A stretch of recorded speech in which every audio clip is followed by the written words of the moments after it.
Pessoal, boa tarde. Estamos iniciando mais um estudo, continuando nossos estudos sobre o livro Céu e Inferno.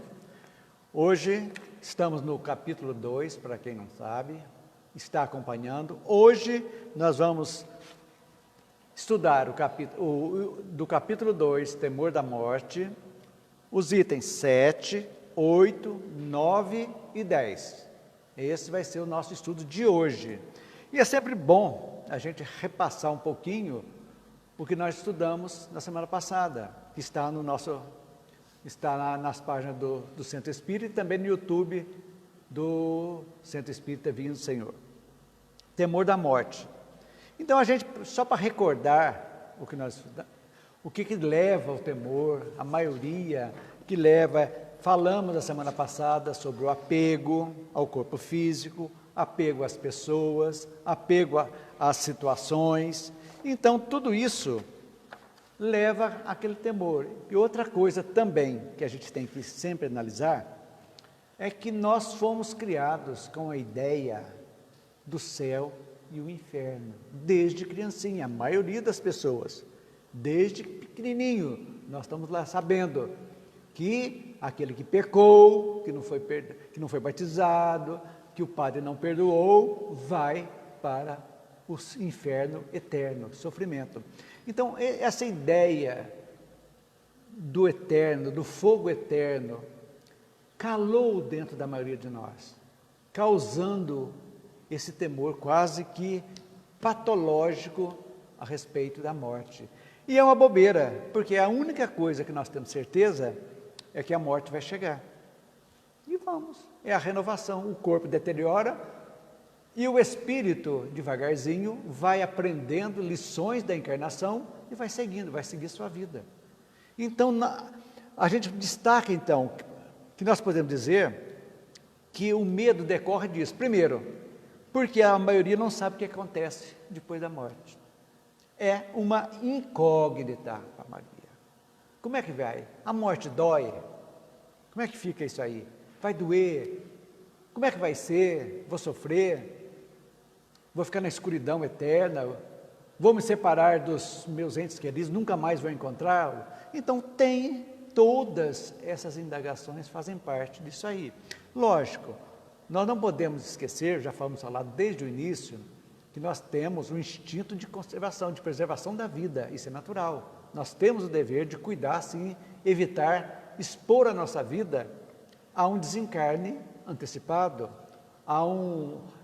usando, como diz, da adrenalina dos esportes radicais, de repente provocando o desencarne. Então, nós temos o dever de cuidar do nosso corpo, sim, prevenir. Esse instinto é básico. Por exemplo, a gente não vai atravessar uma rua cheio de carro, porque nós vamos expor quase que seria um suicídio.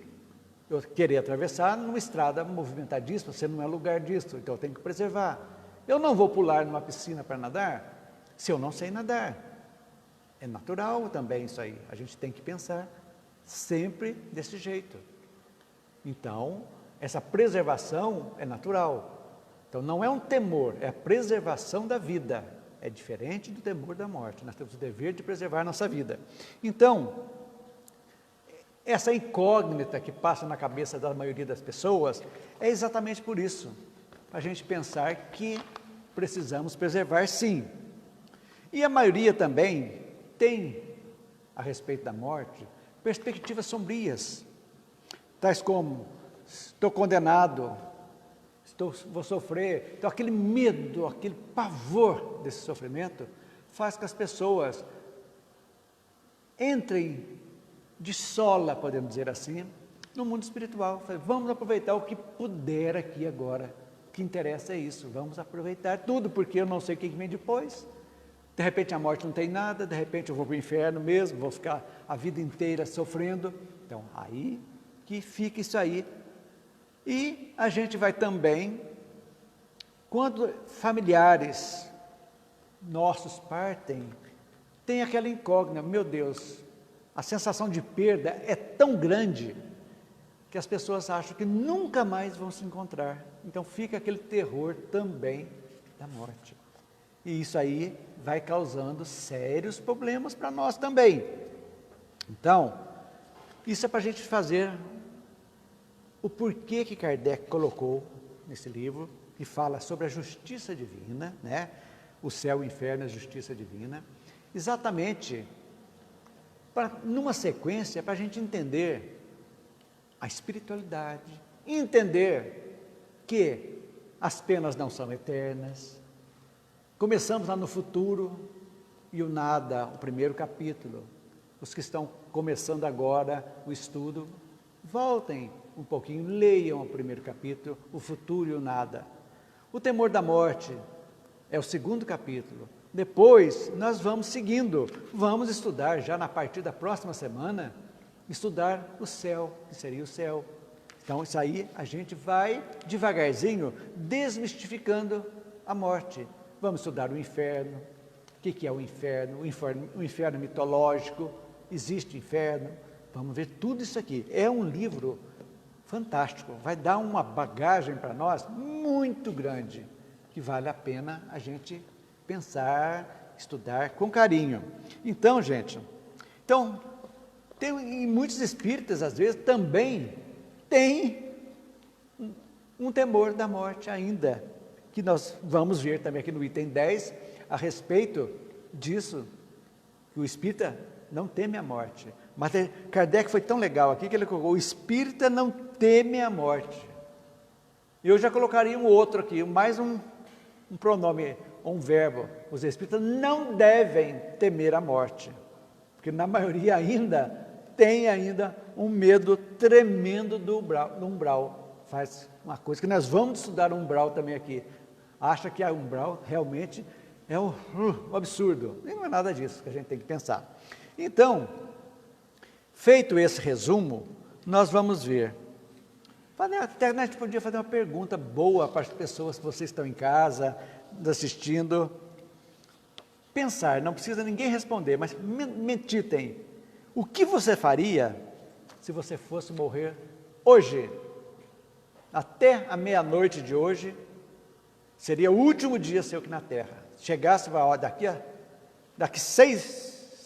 12 horas, máximo, você vai morrer. O que você faria? São certas perguntas que a gente faz para voltar a pensar como é importante viver bem o seu dia. O dia de hoje, que estamos vivendo, é o dia mais importante da nossa vida física. Por quê? Porque nós não sabemos o dia de amanhã. Então, todas as nossas decisões, todas as nossas necessidades de harmonização, não deveriam ficar para amanhã, postergar. A gente tem que resolver hoje. Então, a doutrina espírita traz para nós de uma forma clara, muito objetiva, essa necessidade da autoanálise, para a gente verificar exatamente, para a gente vai ver esse temor da morte, para a gente exatamente eliminá-la, dissociá-la, o temor, da preservação da vida, da preservação do corpo, que precisamos preservar a vida, mas sem temer o momento inexorável que nós vamos partir. Então é isso que é importante a gente pensar. Então, Kardec vai falar aqui no item 7 em diante, a respeito do mal, praticamente, podemos dizer assim, que as religiões salvacionistas fizeram, a ritualística, dizendo tudo. Então, esse pensamento, ele diz aqui, vamos ler, gostaria que aqueles que estão acompanhando o estudo, que não puderam, e não, por enquanto, fisicamente estar aqui conosco, devido à pandemia, podem grafar um pouquinho algumas frases do item 7, que Kardec diz assim: o trabalho progressivo que se cumpre na Terra, não sendo nada na felicidade futura, a facilidade com a qual eles creem adquirir essa felicidade por meio de práticas exteriores, a possibilidade mesmo de comprá-la a preço de dinheiro, sem reforma séria do caráter e dos hábitos, deixam os gozos do mundo todo o seu valor. Quantas vezes nós vimos isso? As grandes famílias antigamente, vocês viam ver, nas cidades pequenas, tem muito assim, reforma da igreja, família tal reformou tudo, isso há pouco tempo, para comprando bônus, achando que isso aí. Então, seguindo esse pensamento, que Kardec fala aqui, nós chegamos àquela conclusão errada, muito errada, que os nossos esforços não valem nada para a vida futura, e que podemos comprar, realmente, comprar a felicidade eterna, pagando o dízimo, o óbolo, dando tudo aquilo que está dando ali, fazendo as penitências, os rituais. Então, isso aí são coisas que mascaram o temor da morte, mas não resolvem o problema. Então, aí a gente tem que entender que sem mudança de caráter, não adianta a gente nada. Porque aí nós temos que remontar, gente, à justiça divina. Retornar a ela, chegar lá. Por quê? A pessoa leva uma vida desregrada, mas faz toda a ritualística, e acha que está salvo. Eu pergunto, será que resolve? Ir à missa, ou vai ao centro, ou vai ao culto, ou paga direitinho, dá sua esmola, dá tudo. E aí, como é que fica? Será que resolve? Então as pessoas se deixam enganar. Esse é o objetivo da doutrina espírita. Somos uma filosofia, adotamos uma filosofia científica com preceitos morais fantásticos para desmistificar realmente toda essa artificialidade que ainda existe por aí, enganosa. Por quê? Porque nós precisamos, a salvação, entre aspas, podemos dizer, que nada mais é do que a evolução do ser humano, do seu espírito que vai devagarzinho evoluindo, fazendo escolhas, aprendendo a fazer mais escolhas. Então a gente tem que pensar, analisar, sempre que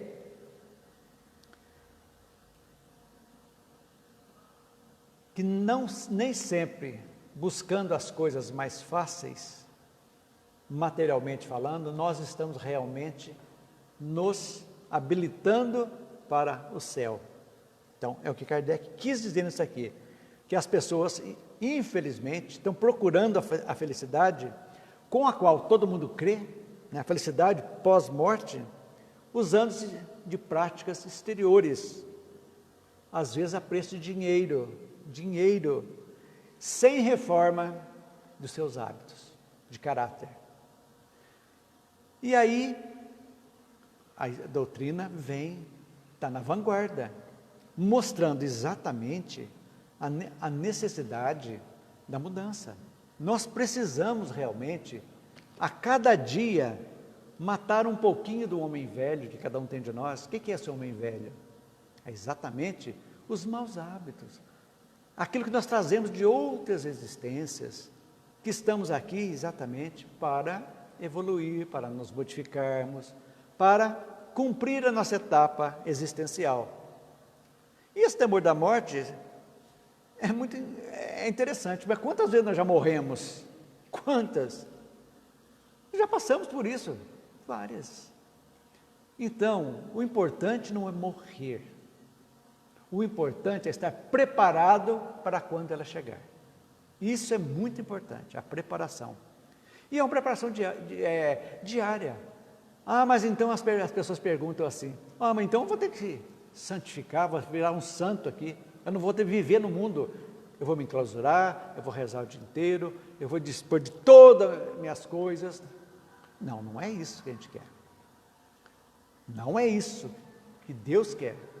Deus nos fez para convivermos em harmonia socialmente, interagindo com as pessoas. Hoje eu vi uma coisa muito interessante. Numa palestra que eu ouvi hoje, eu estava caminhando, ouvindo uma palestra, e dizendo uma coisa que a gente não fala. Aonde que Deus age? Como Deus nos ajuda? Ele desce, personifica na nossa frente e nos ajuda? Não.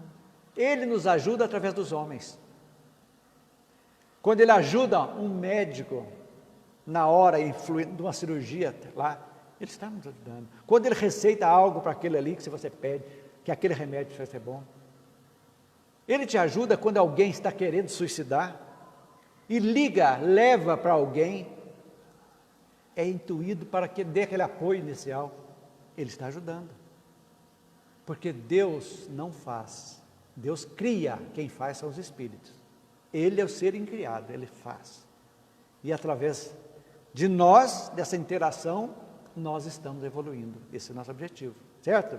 Então, resumindo então, o item 7 são as práticas exteriores que nós precisamos pensar a respeito disso para,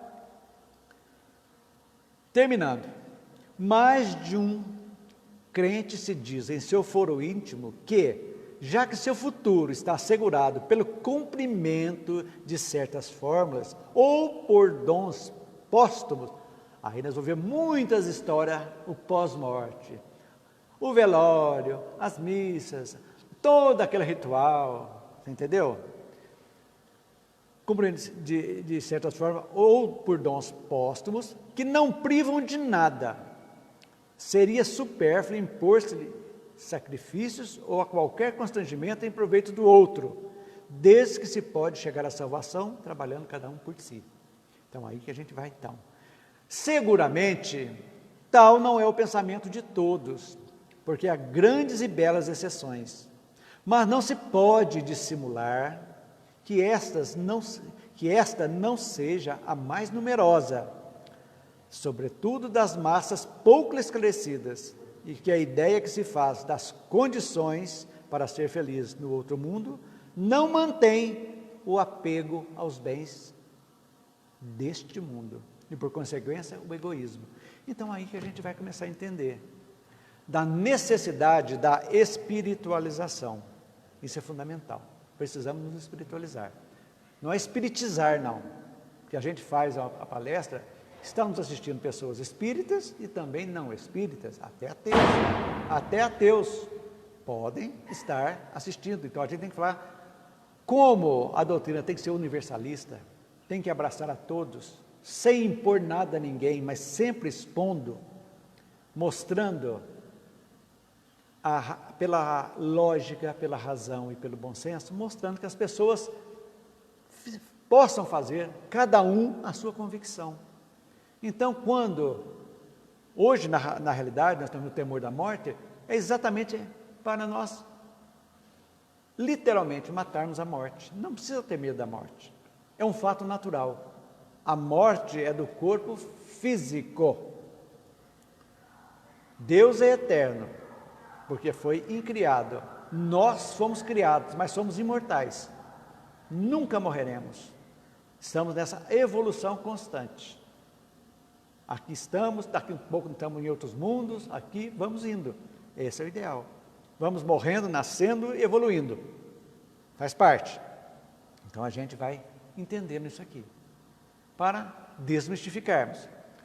Depois dessas práticas exteriores, nós vamos os hábitos que, lamentavelmente, desde antes do cristianismo, as culturas antigas já tinham ideia de cultuar os mortos. Então tem toda aquela ritualística, mas naquele tempo eram pagãos que criam em vários deuses, outros não. E com o advento do cristianismo, principalmente na Idade Média, que foi a Idade das Trevas, que prendeu realmente as pessoas, eram proibidas de pensar, que o Evangelho, a Bíblia foi trancada a 7 chaves, e só o clero que podia ler, interpretar e dizer, onde as pessoas não tinham acesso a nada disso, e todos aqueles que tinham dons mediúnicos eram assassinados em fogueiras, como bruxos.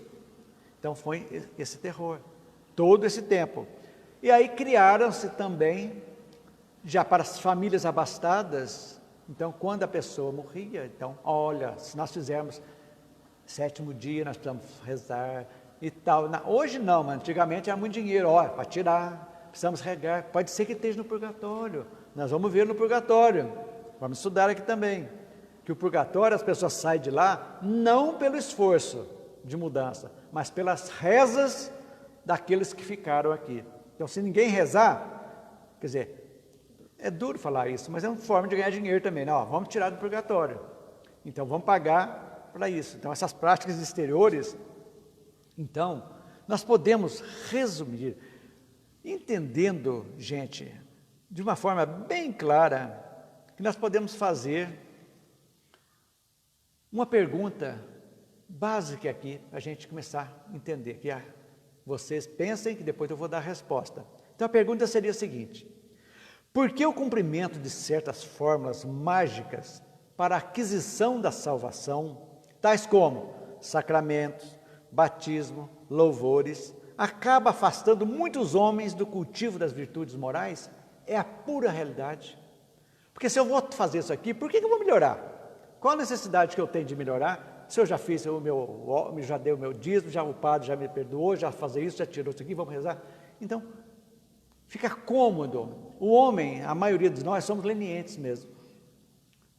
Não todos, mas a nossa vontade, o exercimento da nossa vontade, o exercício da vontade, ainda é falho. Nós temos ainda deficiência. Vamos fazer um regime para dever? Na segunda eu começo. Qual segunda? Na outra não deu. Na outra. E assim a gente vai levando a vida. E a vida vai passando. E as coisas vão acontecendo. Então, vamos dizer, qual seria a resposta? Os rituais exteriores cumprem seu papel para algumas pessoas que creem naquilo ali. Isso favorece a sintonia com o sagrado. Muitos têm essa ligação, não vamos? Aquela fé, tudo certinho, acham realmente que aquilo ali está preenchendo a vida delas. Mas nós sabemos que não, mas pelo menos está uma ligação, algumas. Com o tempo, essas práticas tornam-se desnecessárias. Por quê? Para aqueles que já compreenderam a verdadeira comunhão com Deus, se dá pelo pensamento, ligação direta, pelo cultivo dos valores morais. Então, aí espiritualmente falando, para aquele que não é espírita, nós somos seres espíritos, momentaneamente presos a um corpo. Mas temos uma capacidade enorme de captar e emitir energias através do pensamento. E com o pensamento, nós nos conectamos com os iguais, encarnados ou desencarnados.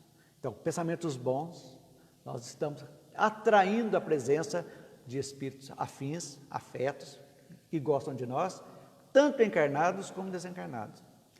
Pensamentos ruins, de ódio, raiva, inveja, de todas essas negatividades, nós estamos atraindo, do mesmo jeito, a influência de espíritos negativos, trevosos, encarnados e desencarnados. Então, somos como uma estação de TV. Emitimos e recebemos, para a gente entender. Então, a gente, pelo pensamento, nós atraímos para nós a presença, podemos dizer, ou a companhia espiritual muito boa ou muito má, dependendo daquilo que a gente pensa, não é verdade? Assim, o cumprimento dos ritos sacramentais afasta, ou pelo menos adia, olha que interessante, adia ou afasta momentaneamente a sintonia, a verdadeira sintonia do Evangelho. E aí há a tristeza quando a pessoa acorda após-morta, onde o padre, o pastor, ou quem quer que seja, fala, você fez certinho, você está no céu. E nós sabemos, você não precisa modificar não, você fez isso aqui, teu lugarzinho está guardadinho. E nós sabemos, gente, não podemos esquecer, ninguém vira santo porque desencarna. A mesma coisa que eu sou agora encarnado, eu vou ser quando eu morrer, que eu desencarnar. Não tenha dúvida disso. Não tenha dúvida. É natural. Ninguém se santifica só pela passagem da vida material para a vida espiritual. E aí é o grande desapontamento. Onde estão aqueles que me prometeram isso aí? Eu estou aqui no mais grosso umbral, podemos dizer assim, foram ludibriados, criando-se ódios milenares às vezes, de perseguições, vão procurar aquele pastor, aquela pessoa que induziu aquilo ali e era mentira. Aí comem as obsessões, se um ficar encarnado, o outro desencarnado. Olha o trabalho que dá isso aí. Sendo que a nossa comunhão com Deus se faz pelo pensamento. E pelo pensamento nós atraímos ideias boas que nos vão fortalecer a vontade de melhorar. E quando nós fortalecemos a nossa vontade, o que acontece? Nós estamos aptos a fazer escolhas melhores. Vamos escolhendo melhor. Escolhendo melhor, escolha melhor, resultado melhor também. E assim nós vamos seguindo nosso caminho. Então, é assim que funciona a vida. Então vamos agora falar um pouquinho a respeito do item 8, sobre as cerimônias fúnebres. É muito longo aqui, eu vou fazer um resumo, só para vocês terem uma ideia. A morte não é cercada senão por cerimônias lúgubres que aterrorizam mais do que provocam esperança. Ela não tem esperança nenhuma. É lamentável aquela tristeza que dá aquilo ali sem esperança. Meu pai morreu, nunca mais eu vou ver. Minha mãe, meu filho. Será que é isso? Se representa a morte sempre com um aspecto repulsivo, jamais como um sono de transição. Vocês não vê as histórias de quadrinho, como é que desenha a morte? Preto, um manto preto com a foice na mão, aterrorizando. A foice vem cortando tudo. Então, é um terror que nasceu exatamente dessa incredulidade, dizendo dessa descrença no futuro, podemos dizer aqui, essa incógnita. Então, se aquela pessoa que está em um sentimento de culpa, que ela não conseguiu tirar aquilo ali, ela fala assim, estou para o inferno, eterno. O terror é grande mesmo, né?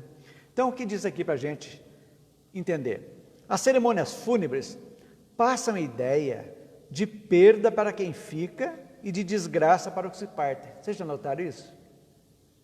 Olha que interessante. Perda para quem fica. Um ser querido seu se vai. E ao mesmo tempo, a desgraça para quem vai. Porque ele está achando que vai para um lado e necessariamente talvez não vá. Talvez fique preso ainda aqui, a matéria aqui, como tanto a gente vê, não é verdade? Então, a sensação é que aquele que parte deixa de usufruir os bens materiais e não será nunca mais reencontrado. Gente, ó Deus, por que Deus vai fazer isso? Deus não faz, Ele cria, quem faz somos os espíritos. Não podemos esquecer disso. Ele quer que todos nós possamos evoluir. Por quê? Nós fomos criados como seres inteligentes. Depois nós passamos como princípio inteligente, desculpe. E quando recebemos a razão e a inteligência, passamos a ser seres inteligentes da criação. Então o princípio de inteligência já vem dos minerais, lá dos vegetais, dos animais, até chegar na gente.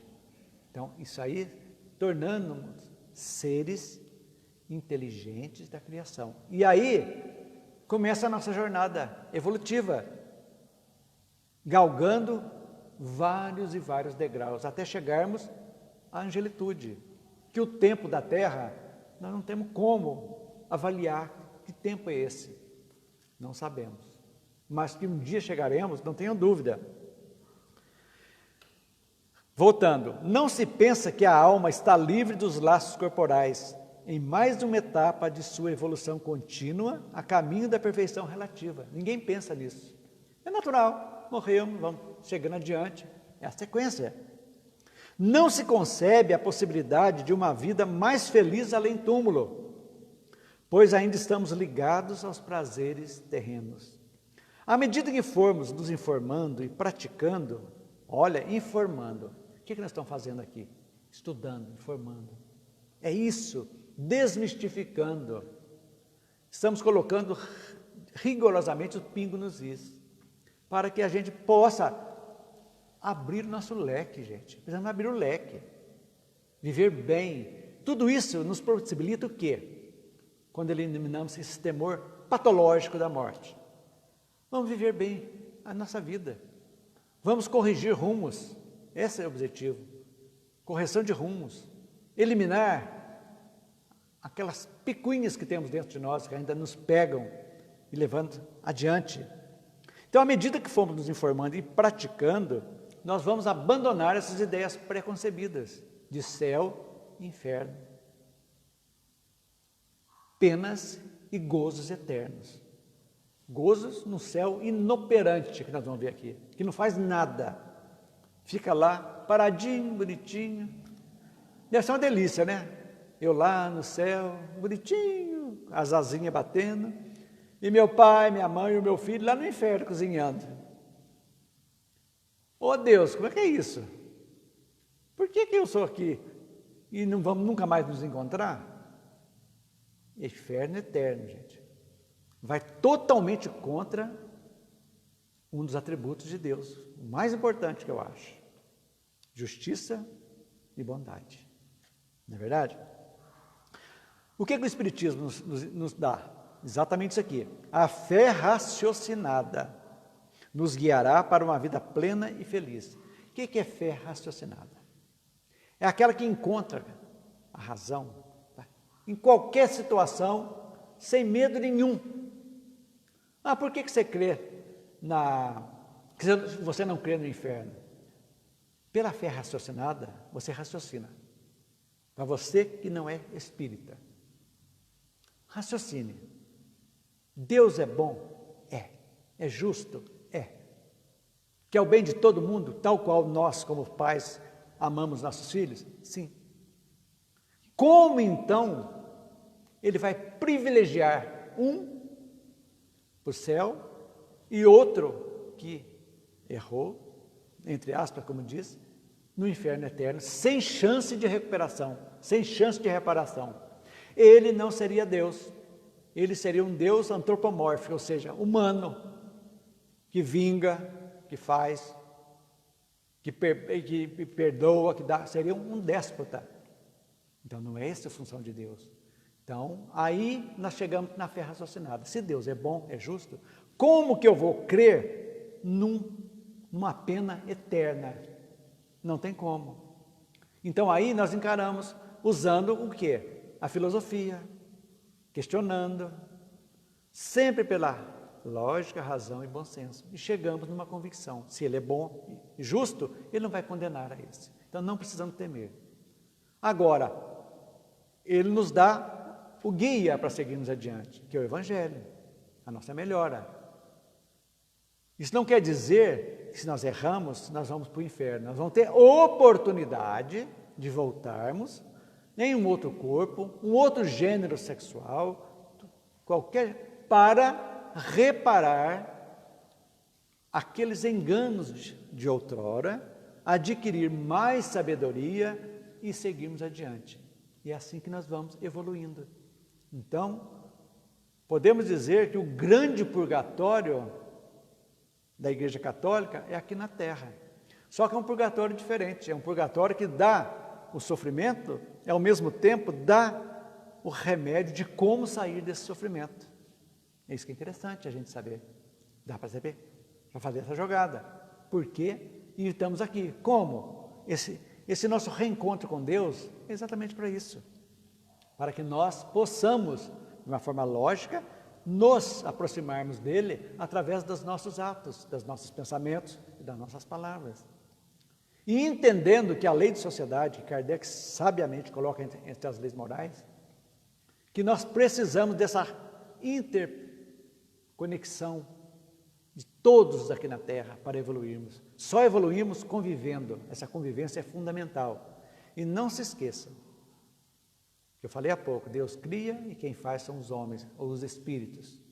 O homem, influenciando por Deus, ajuda o outro. É assim que funciona. Então nós podemos resumir que a morte é cercada de cerimônias lúgubres que a aterrorizam e muito mais aterrorizam do que provoca esperança. É o que esse item 8 quis dizer. Certo? A morte, então, é apresentada sempre com um aspecto repulsivo e nunca como um sono de transição. É um sono. Vamos dormir um pouco, acordar. Uns acordam rápido. Vamos ver aqui também como que é o processo da passagem. Lá no finalzinho, nosso estudo, vamos ver as qualidades e as deficiências que vão nos acompanhar no processo da morte. Para onde iremos, saberemos. Como estamos aqui na terra, nós vamos saber onde iremos. Se seremos bem ou não recebidos.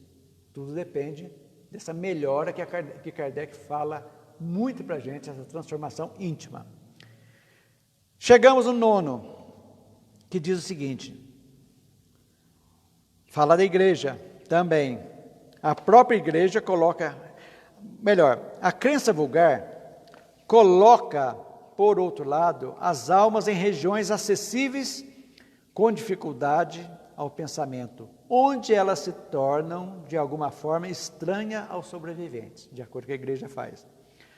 Ou seja, a própria igreja coloca entre elas e estes últimos uma barreira intransponível. Ela declara que toda relação está rompida, toda comunicação é impossível. Quer dizer, eu não tenho comunicação daqueles que exatamente a doutrina espírita vem, a comunicação é um dos fundamentos do espiritismo, a comunicação com os ditos mortos, que são só perderam o corpo, mas estão mais vivos do que nunca. Se estão no inferno, a esperança para eles revê-las totalmente fora de cogitação. Nunca mais você vai ver aquele ente querido seu no céu, no inferno. No inferno, então, adeus. Então, o que a gente pode dizer isso aí? Se estiver no céu, realmente vendo, por exemplo, arder eternamente seu filho, seu pai e seus amigos. É a pergunta que eu acabei de fazer. Que Deus seria esse? É uma prova de que as penas não são eternas, pois estaria contrariando as providências divinas de Deus. E Deus, sendo infinitamente bom e justo, jamais ele condena alguém eternamente.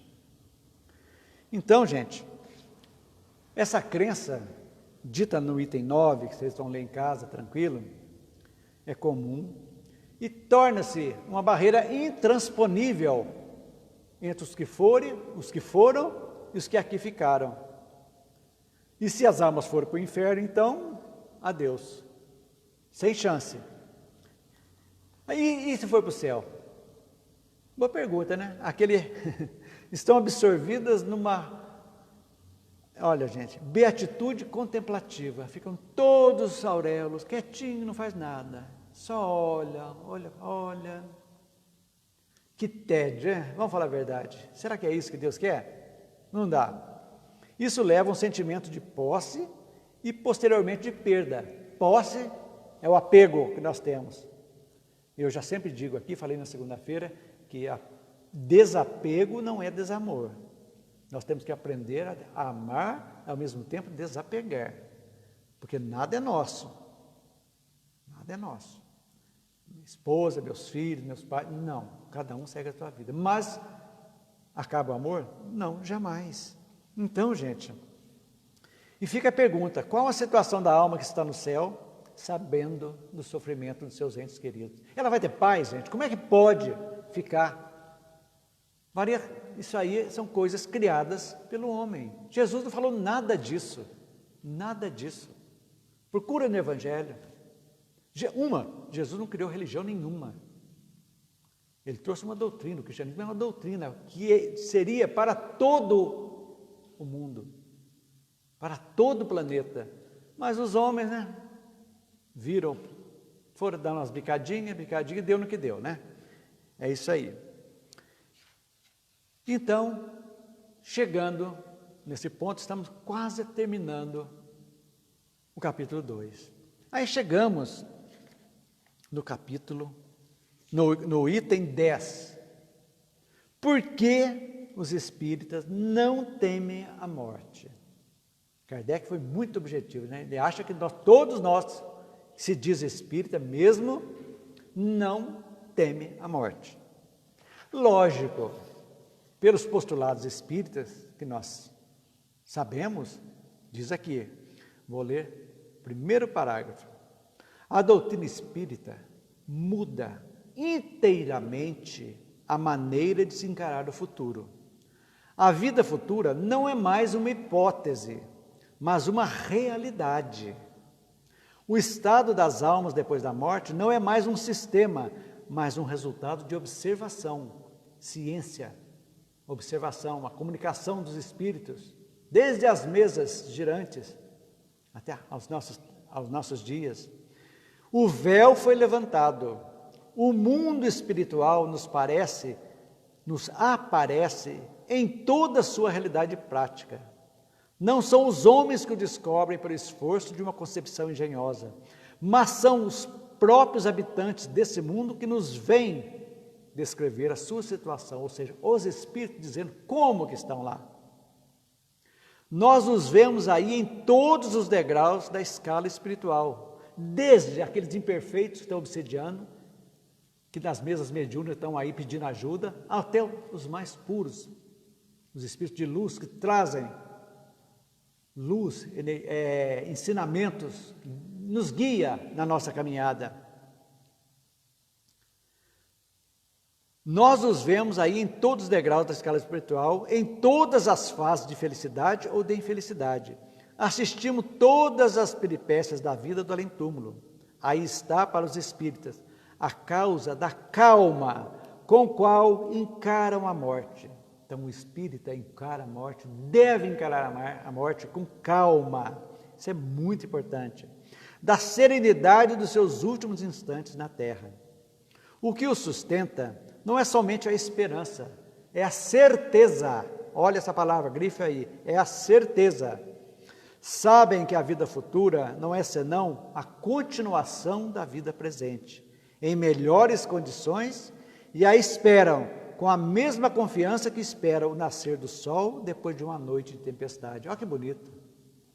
Os motivos dessa confiança estão nos fatos dos quais são testemunhas, e de acordo desses fatos, com a lógica, a justiça e a bondade de Deus e as aspirações íntimas do homem. Olha que maravilha. Então nós não temos esse temor. O temor nós temos que eliminar. Como? Vivendo bem. Não sermos antagonistas, brigando com todo mundo, impondo apego doentio. Ontem mesmo teve um fato horroroso. O marido mata a mulher e se suicida. Gente, aqui em João Malevade, se não me engano.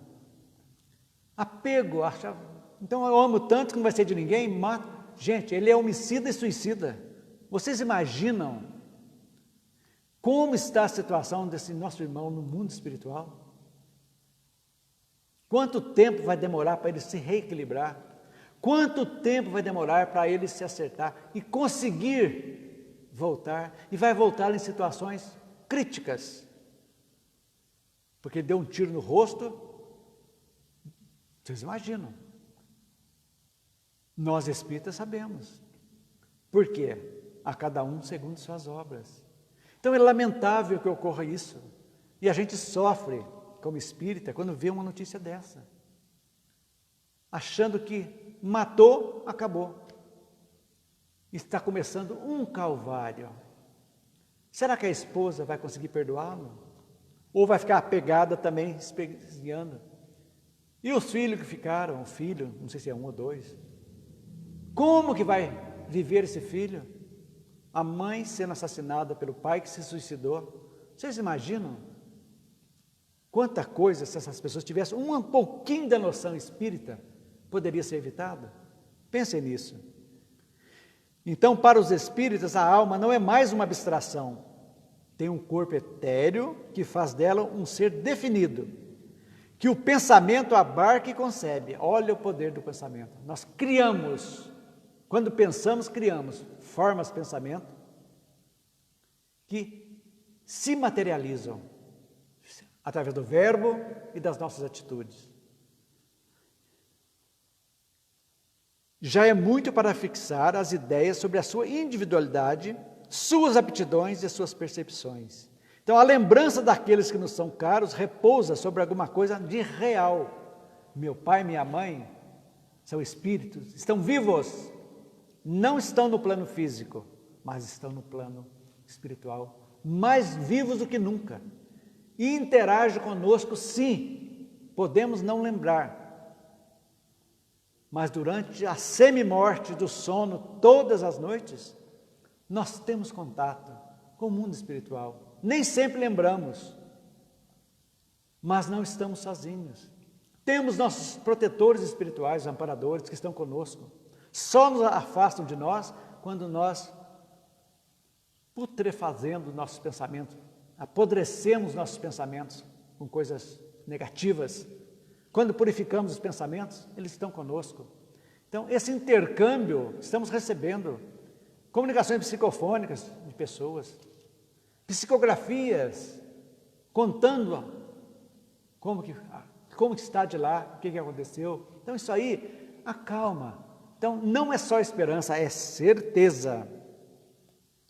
Não são representados mais como chamas fugidias, que não lembram nada ao pensamento, mas sobre a forma concreta, que nos mostram melhores como seres vivos.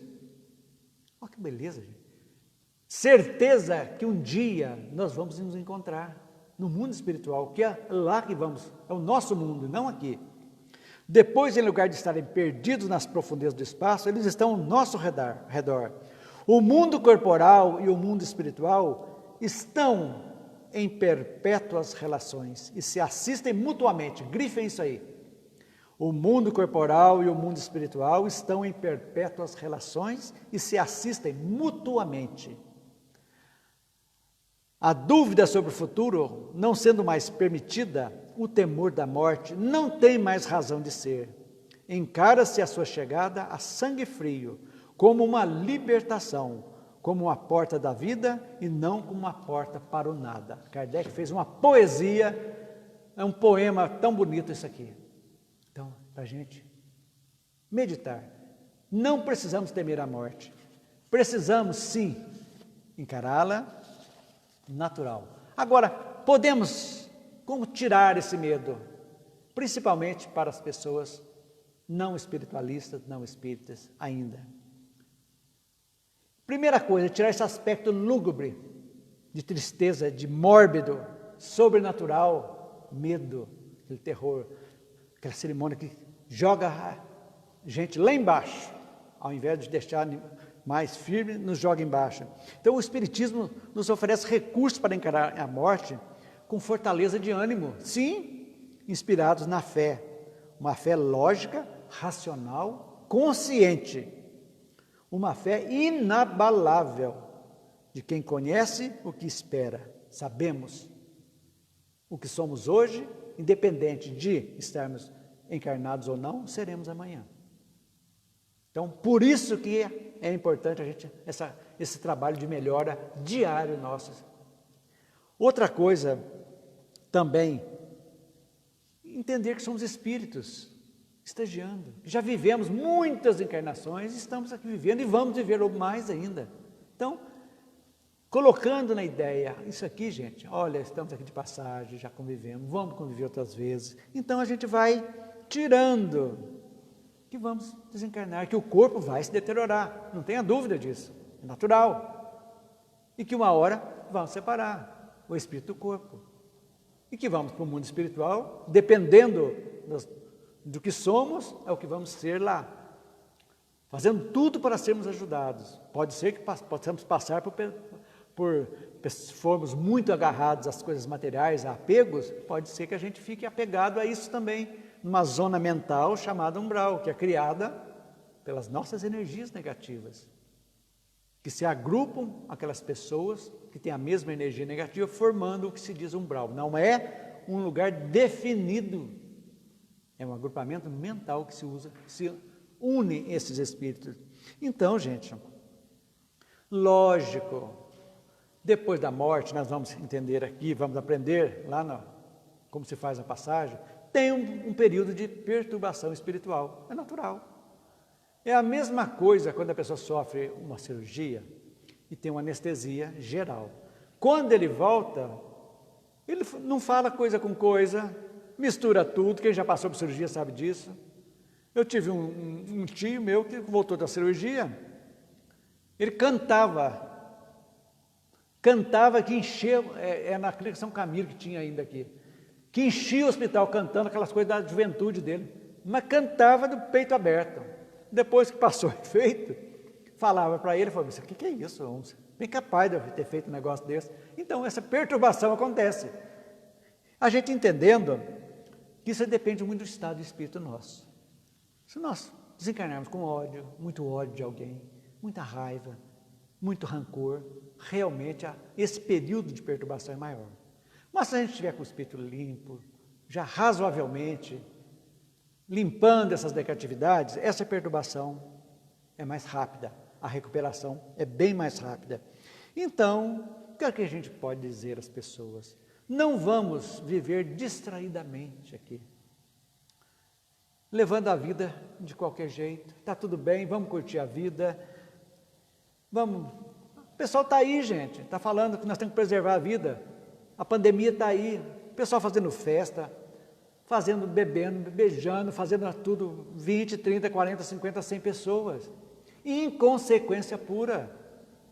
O que acontece? Acontece isso, desencarna, vai ter um período de perturbação maior, porque não levou a vida seriamente. Vamos nos divertir? Vamos. Mas não dá para esperar um pouquinho? As aglomerações? Tudo tem uma razão de ser. Então, gente, nós precisamos viver uma realidade muito, muito boa, entendendo de onde viemos, por que viemos, estamos aqui e para onde iremos. Vivendo um dia de cada vez, a cada dia seu mal, procurando em cada dia nós entendermos o nosso sentido aqui na Terra, saber que somos falíveis, que somos finitos, que vamos acabar. Eu estou falando aqui, de repente posso cair duro aqui, acontece, faz parte. Por isso a importância. Então não tem que temer, viver bem. O que tiver que ser feito, faça hoje. Se tem que perdoar, perdoa hoje. Se tem que pedir perdão, faça hoje. Ah, não posso, a pessoa já morreu. Morreu como? Eu não acabei de falar que morre o corpo? Vamos localizar mentalmente, fulano, onde você estiver, eu quero pedir perdão, pelo amor de Deus. Quero que você me perdoe, eu estou tudo, ou eu vou te perdoar. Quero que você fique livre dessa coisa que você me fez, não tem nada, siga em frente. Isso aí chama-se pacificação espiritual, que a gente tem que sempre ter em mente. Gente, com esse, finalmente, nós terminamos o capítulo 2.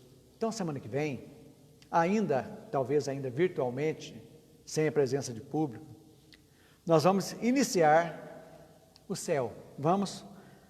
As coisas vão ficando mais gostosas agora no estudo, né? Já vimos o futuro e o nada, capítulo 1. Vimos o temor da morte, que eliminamos. Vamos viver bem hoje. E agora nós vamos ver o que é o céu.